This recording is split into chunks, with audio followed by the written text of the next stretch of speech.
Chapter 40 of matters relating and belonging to this adventure and to this memorable history.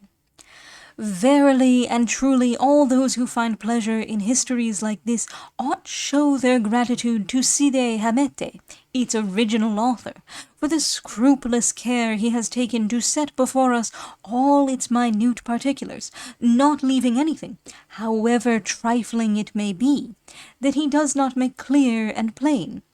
He portrays the thoughts, he reveals the fancies, he answers implied questions, clears up doubts, sets objections at rest, and, in a word, makes plain the smallest points the most inquisitive can desire to know. O renowned author! O happy Don Quixote! O famous Dulcinea! O droll Sancho Panza! All and each, may he live countless ages for the delight and amusement of the dwellers on earth. The history goes on to say that when Sancho saw the distressed one faint, he exclaimed, "I swear by the faith of an honest man, and the shades of all my ancestors the Panzas, that never I did see or hear of, nor has my master related or conceived in his mind, such an adventure as this. 1,000 devils! Not to curse thee, take thee Bruno, for an enchanter and a giant.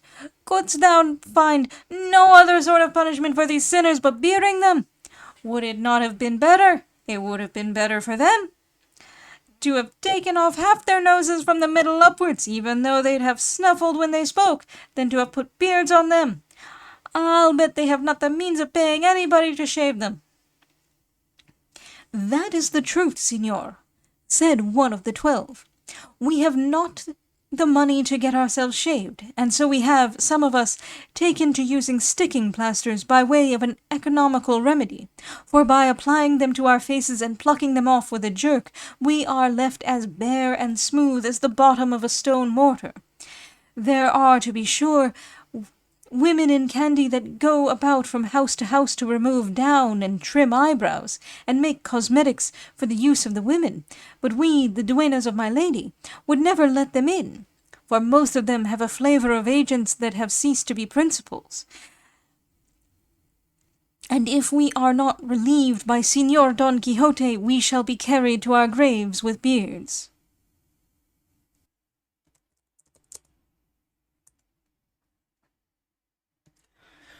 "I will pluck out my own in the land of the Moors," said Don Quixote, "if I don't cure yours."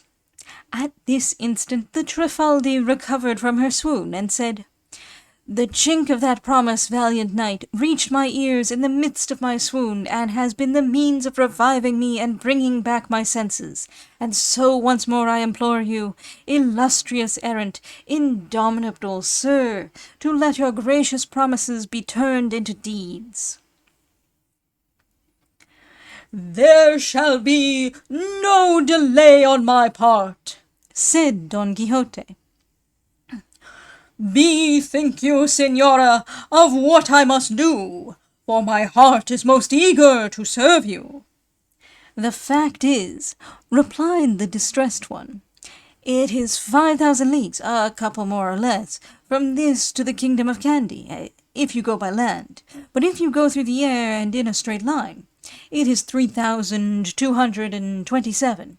You must know, too, that Bruno told me that, whenever fate provided the knight our deliverer, he himself would send him a steed far better and with less tricks than a post-horse, for he will be that same wooden horse on which the valiant Pierres carried off the fair Magalona, which said horse is guided by a peg he has in his forehead that serves for a bridle, and flies through the air with such rapidity that you would fancy the very devils were carrying him. This horse, according to ancient tradition, was made by Merlin. He lent him to Pierres, who was a friend of his, and who made long journeys with him, and, as has been said, carried off the fair Magalona, bearing her through the air on its haunches, and making all who beheld them from the earth gape with astonishment. And he never lent him save to those whom he loved or those who paid him well.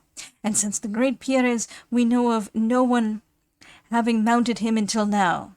From him Malambruno stole him by his magic art, and he has him now in his possession, and makes use of him in his journeys, which he constantly makes through different parts of the world. He is here today, tomorrow in France, and the next day in Potosi. And the best of it is, the said horse neither eats, nor sleeps, nor wears out shoes, and goes at an ambling pace through the air without wings, so that he whom he has mounted upon him can carry a cup full of water in his hand without spilling a drop. So smoothly and easily does he go, for which reason the fair Magalona enjoyed riding him greatly.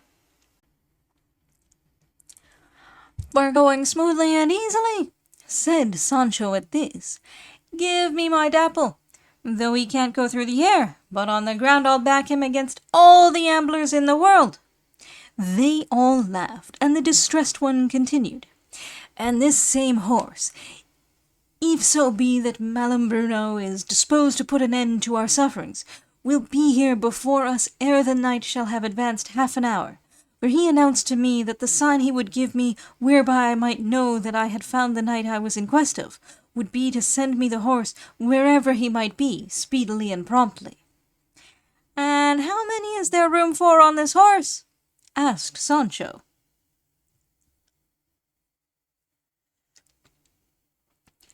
"Two," said the distressed one, "one in the saddle and the other on the croup, and generally these two are knight and squire, when there is no damsel that's being carried off." "I'd like to know, Señora Distressed One," said Sancho, "what is the name of this horse?"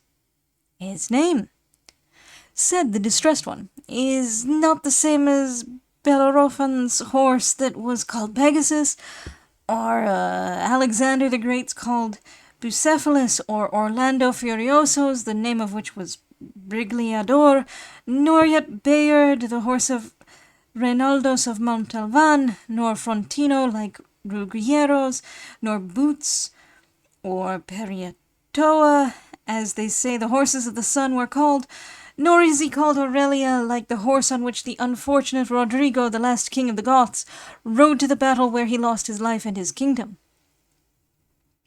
"I'll bet," said Sancho, "that as they have given him none of these famous names of well-known horses, no more have they given him the name of my master's Rocinante, which for being apt surpasses all that have been mentioned."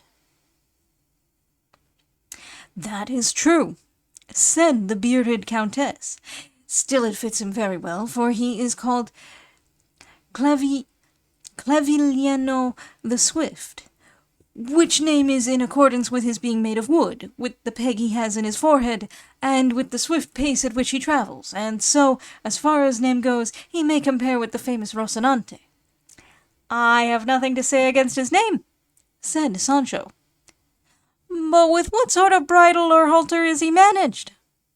"I have said already," said the Trifaldi, "that it is with a peg, by turning which to one side or the other the knight who rides him makes him go as he pleases, either through the upper air, or skimming and almost sweeping the earth, or else in that middle course that is sought and followed in all well-regulated proceedings."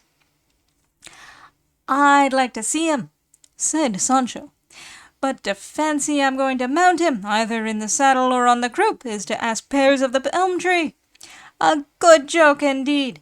I can hardly keep my seat upon Dapple, and on a back saddle softer than silk itself, and here they'd have me hold on upon haunches of plank without pad or cushion of any sort. Gad! I have no notion of bruising myself to get rid of anyone's beard. Let each one shave himself as best he can. I'm not going to accompany my master on any such long journey. Besides, I can't give any help to the shaving of these beards as I can to the disenchantment of my lady Dulcinea." "Yes, you can, my friend," replied the Trifaldi, "and so much that without you, so I understand, we shall be able to do nothing." "In the king's name," exclaimed Sancho, What have squires got to do with the adventures of their masters? Are they to have the fame of such as they go through, and we the labour? Body o' me, if the historians would only say, such and such a knight finished such and such an adventure, but with the help of so and so his squire, without which it would have been impossible for him to accomplishment. But they write curtly, Don Paralipomenon of the 3 Stars accomplished the adventure of the 6 monsters, without mentioning such a person as a squire, who was there all the time, just as if there was no such being. Once more, sirs, I say my master may go alone, and much good may it do him, and I'll stay here in the company of my lady the Duchess, and maybe when he comes back he will find the lady Dulcinea's affair ever so much advanced, for I mean in leisure hours and at idle moments to give myself a spell of whipping without so much as a hair to cover me.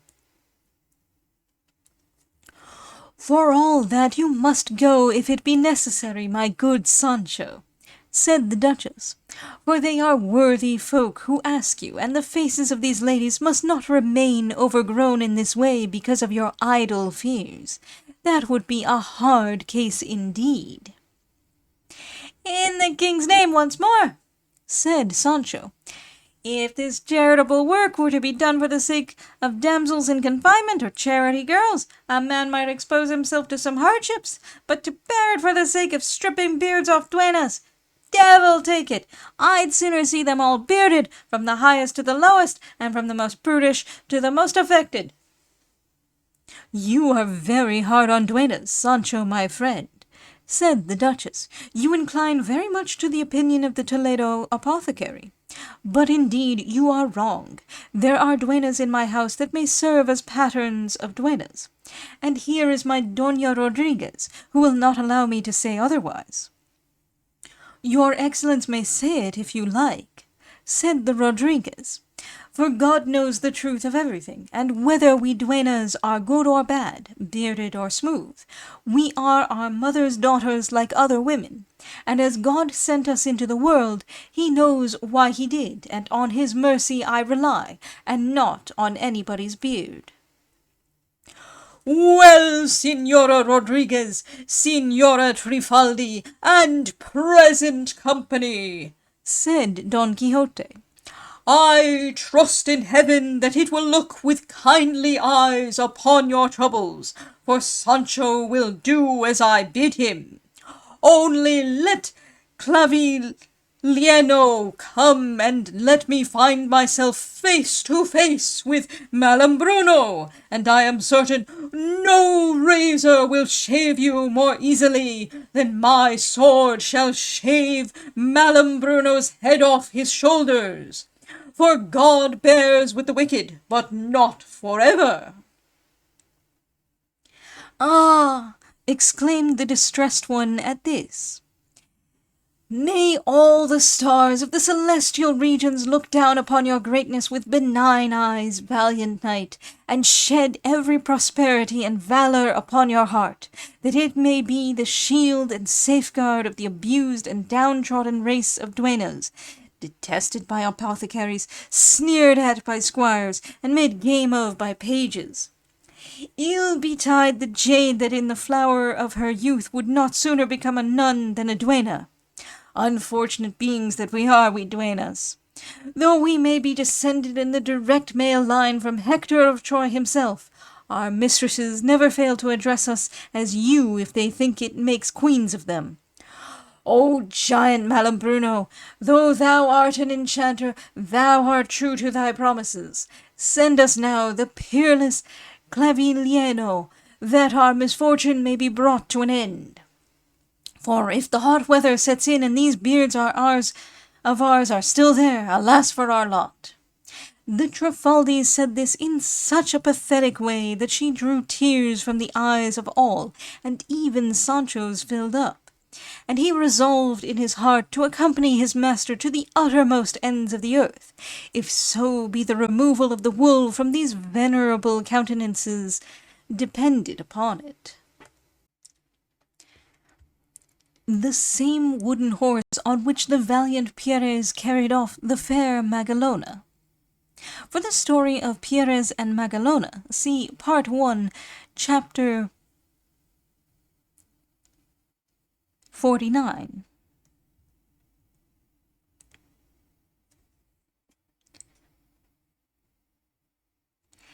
is called Clavilieno the Swift, which name is in accordance with his being made of wood, with the peg he has in his forehead. Clavo, a nail or spike. Leño, a log.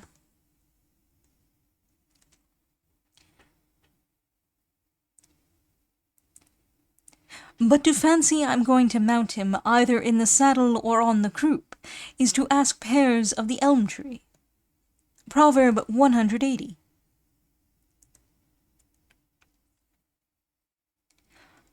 God bears with the wicked, but not forever. Proverb 86.